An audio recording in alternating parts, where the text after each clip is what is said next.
Hello everyone, welcome back. Today we're going to be talking about this Primary Arms GLX 1-10x24 first focal plane. Okay, so this goes, it's an LPVO, goes down to 1 power.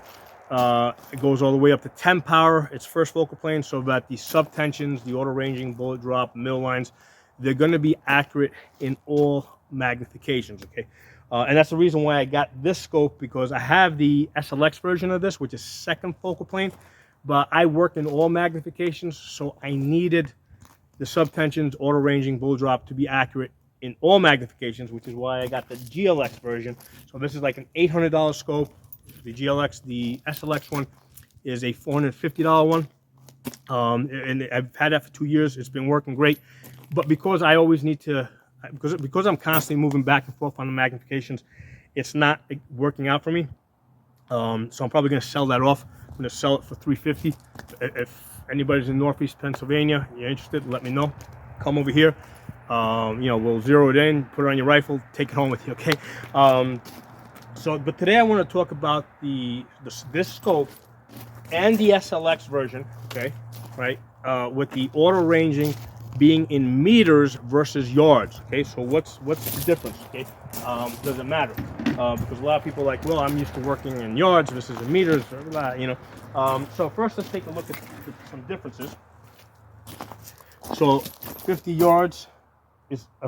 meters is 55 yards, 100 meters 110 yards, 200 meters 220 yards, 300 meters 330 yards, 400 meters 440 yards, 500 meters 550 yards. Okay, so for one thing, it's really easy to remember, because basically you got 11, 22, 33, 44, 550.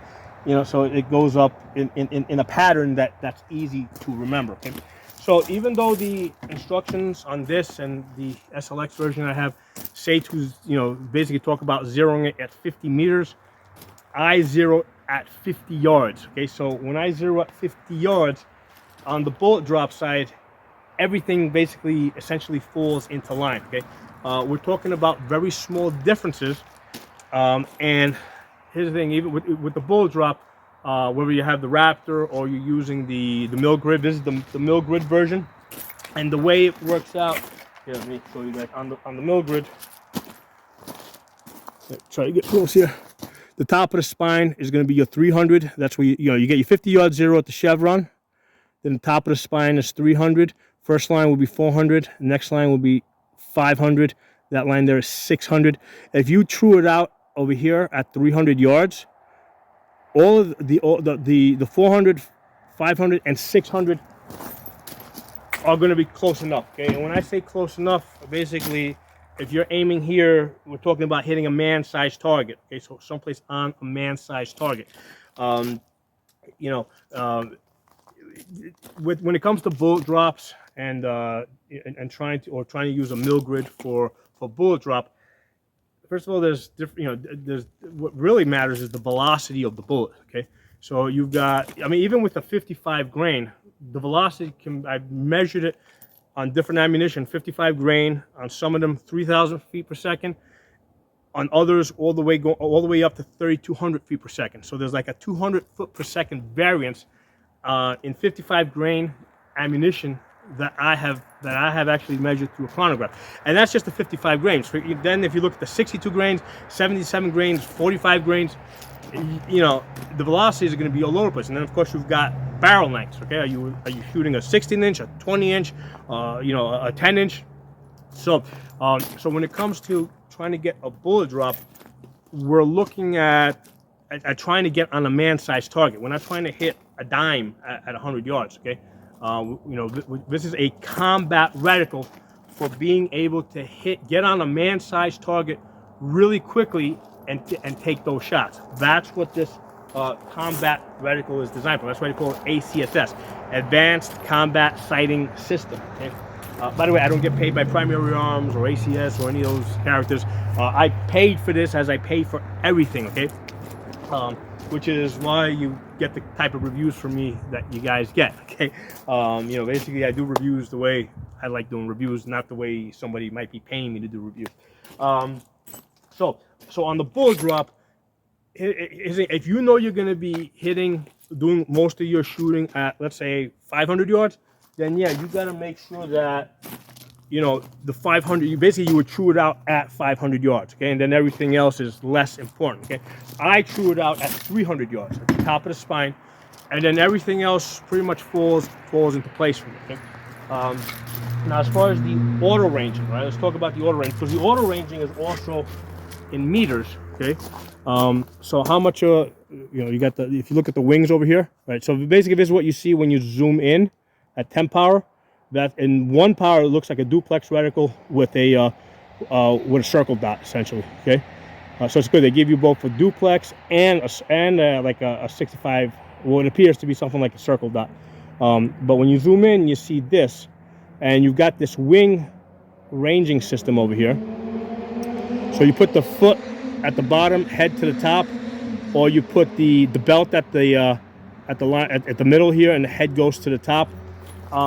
So this auto ranging, and also they give you 2 ways to auto range. You can also auto range on the width of the shoulders on these lines over here.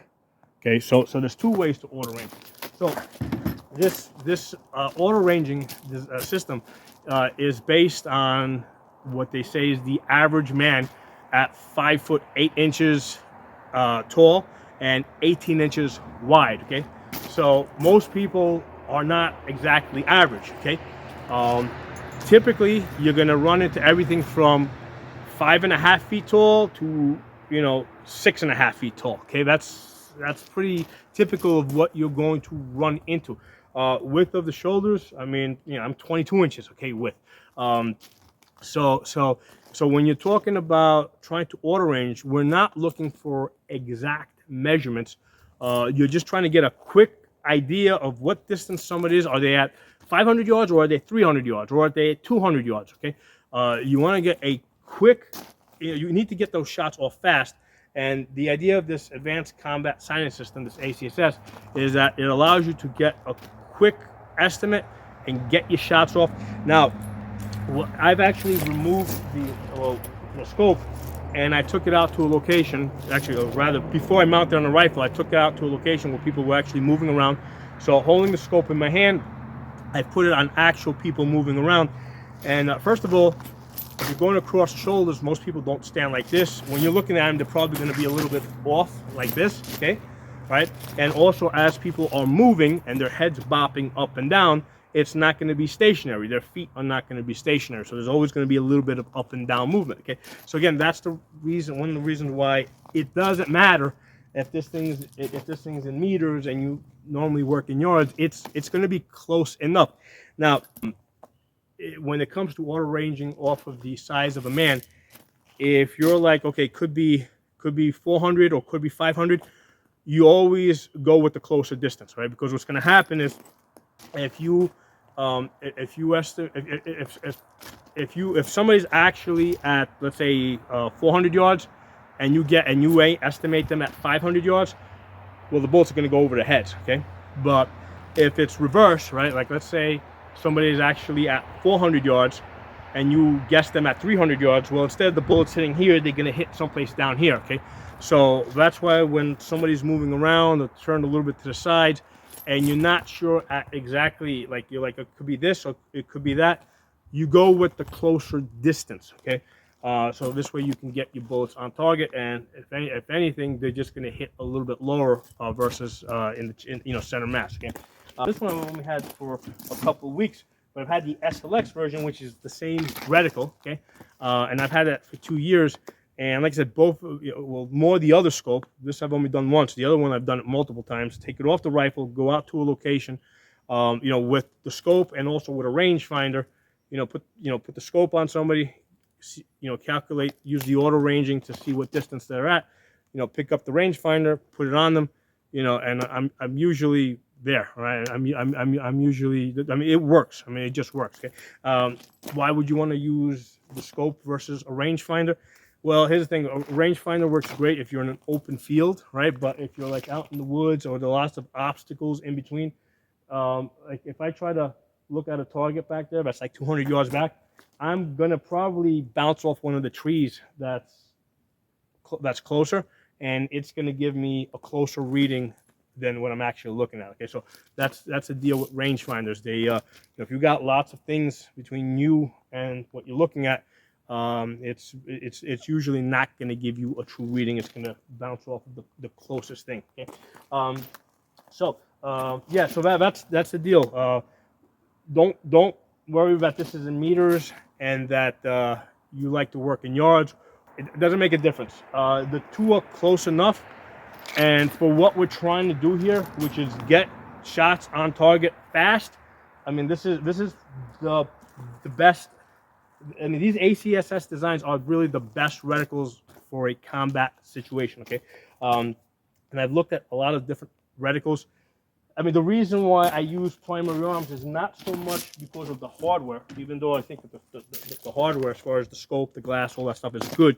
The reason why I use primary arms is because of the reticles. Okay, I like scopes that have combat reticles. Okay, it just because the scope gives the rifle a personality.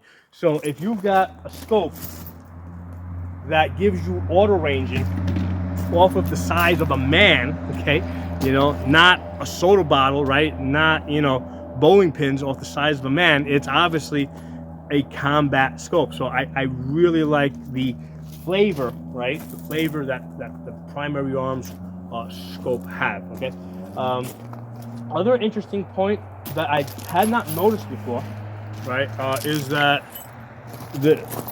this scope is made in Japan. Okay, one of the commenters pointed out. Now, the reason why I didn't even notice that is because I'm not a glass snob. Okay, the reason why I bought this scope is because I really like the reticle, and I needed a first focal plane version of it. I didn't care where it was made. I did notice though that when I picked up, once I mounted the scope and I was looking through it, I noticed that the first thing I noticed was that the walls of the scope were really thin. Okay, so it's not exactly like my PLX, right? Because I got the PLXC. It's not as thin as the PLX, but it comes close. So this scope is a lot. Something on my glasses. This scope is a lot, like if you get a GLX scope, it's a lot closer to a PLX, right? PLX scopes being like $1,500. So this $800 GLX is a lot closer in quality, I think, to a $1,500 PLX versus, let's say, like the $500 SLX. Okay, so yeah, it's got really, I mean, the glass is, again, I'm not a glass snob. In fact, most of my the glass on most of my scopes usually gets smudged up pretty good. This one's still clean because I haven't had it that long, haven't had a chance to get it that dirty yet. The way I tell people to test this out is put it on your left side and come up, right, and see how fast you can get on target. And then do like unconventional positions. I mean, when you start doing unconventional positions, when you're trying to line it up like this, that's where you really see, yeah, listen, nothing beats a red dot, right? So red dot with magnifier is still like my main go-to. This is more like a special purpose type of thing.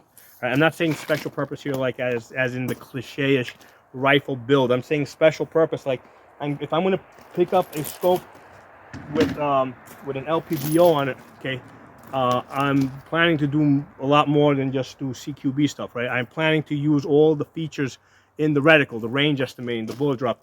If I just want magnification, I'm just going to go with a red dot with a magnifier, okay?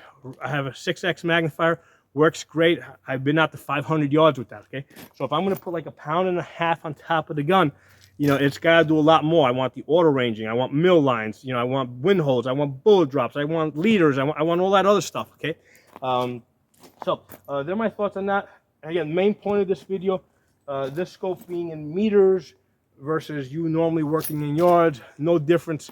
If you normally zeroing your rifle at 50 yards, zero this in at 50 yards like I did, okay? It makes no difference, okay?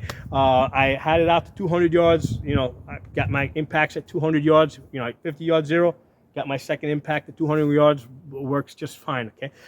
So drop some comments below. I'll talk to you soon. Hey everyone, I wanted to give you guys a close look at this reticle. So this is the reticle in 1X. So as you can see, this is a really great reticle. It gives you the thick crosshairs, and it gives you this outer circle to help you get on target faster. Okay, so when you zoom in, you start seeing some of the details. All right, so let's see what we got there. We got Iron Man. Okay, let's zoom up. And let's see where we can match this guy. So this guy we can kind of see head to foot. Right, he's at 400 yards. Okay, so with him, I would use that first horizontal line, and you can see how that also matches up to the width of his shoulders. And that's where I would take my shots right there. Pew, pew, pew. Now, because this is first focal plane, because remember, we're using the bullet drop now, right? We're using that first line. But let's say I wanted to kind of keep an eye on Spider-Man over there on the edge, right? All right, so I can kind of cover both targets by zooming back. All right, so that's the great thing about the first focal plane scope. I can use my bullet drop, but I can also like not be in full magnification. Okay, so let's go to a different target there.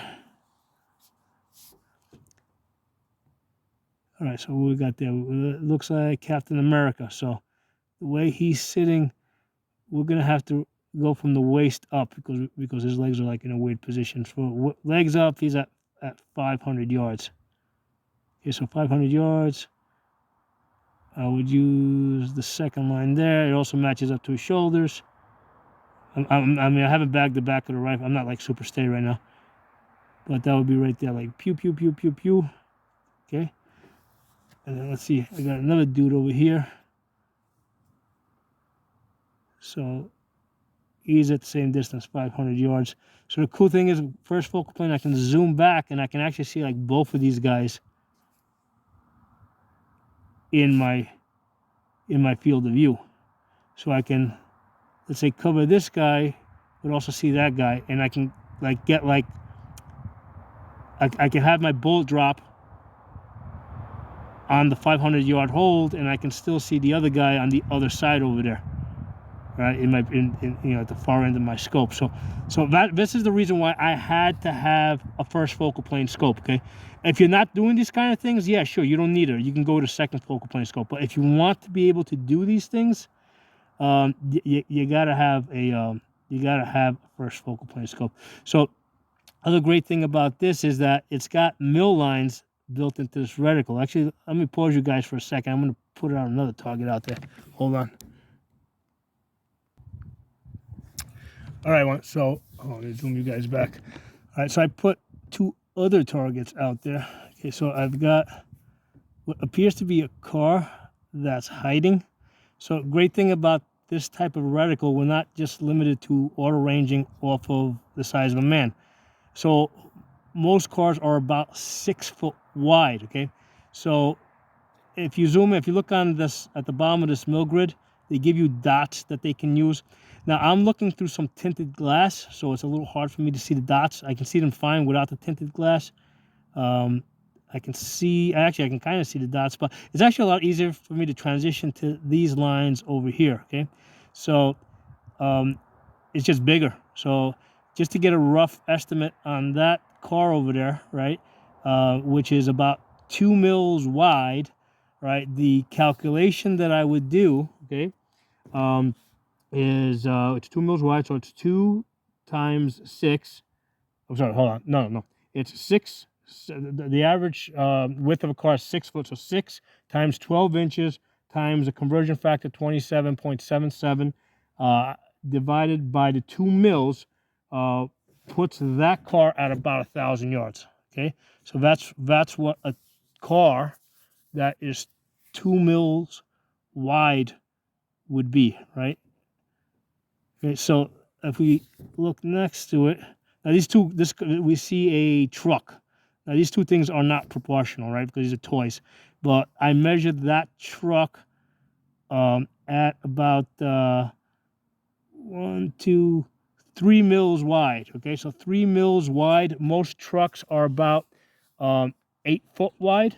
Okay, so the calculation would be 8 times 12 times 27.77 divided by the 3. That truck would be at 888 yards. Okay, now the one of the things I love about this reticle is if you look out here, right, you can use these dark lines. And this is especially useful if you've got something that's moving. Like, because I can just line this up and I can see that, okay, I can see the 5, it's about half a 5, and I could say I would guess that's, let's say, about 2.5 mils, right? That's what I would guess that. So I really like those dark lines, right? You can also do the height over here, right? So you can do the lines here. So I could say that, yeah, it's about 2.5 mils tall, okay, on that truck. And I found this to be especially useful if you're trying to mill out trucks that are like moving on a highway or cars, you know, using these thick outer lines to get a quick rough measure as to how thick or wide something or tall something is, right? Because you can come down here and get the height as well. So that's one, and again, this is one of the things I absolutely love about primary arm scopes.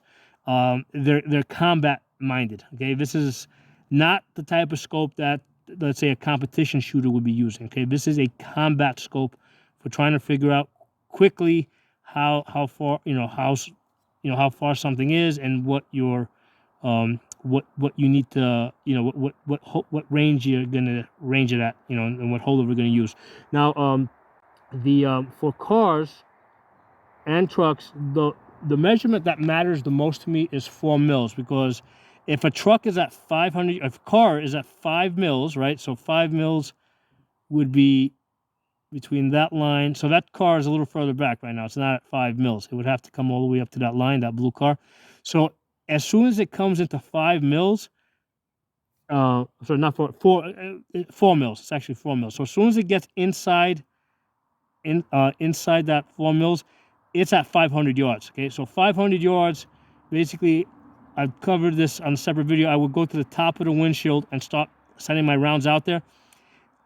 If I'm aiming at the top of the windshield, they're gonna, once it crosses 500 yards, they're gonna start off at the bottom of the radiator on the bumper, and as the car comes closer to me, the bullets are gonna start climbing. Okay, and then when I get to the point that I can see the driver, I'm gonna transition to the actual driver. Now for the truck, because trucks are a little bit bigger, right? They're 8 foot wide. But the same deal applies there. Once that gets inside of 4 mils, which is now it's 8 foot wide. So what ends up happening is with the wider truck, it ends up being 600 yards. Okay, so the truck being a larger target, as soon as that truck gets inside of 5 mils and he's at 600 yards, I would start shooting at the top of the windshield, and which the bullets are going to start impacting at the low bumper. And as he closes in on me, they're going to start rising. And then when he gets at about 200 yards, basically, I'm still aiming at the windshield, so I'm going to be putting, hits on target. I'm just going to transition from the center to the driver when I can actually see the driver. Okay, so I love this. I love this reticle, right? And that's why, like, I had to have this in the first focal plane.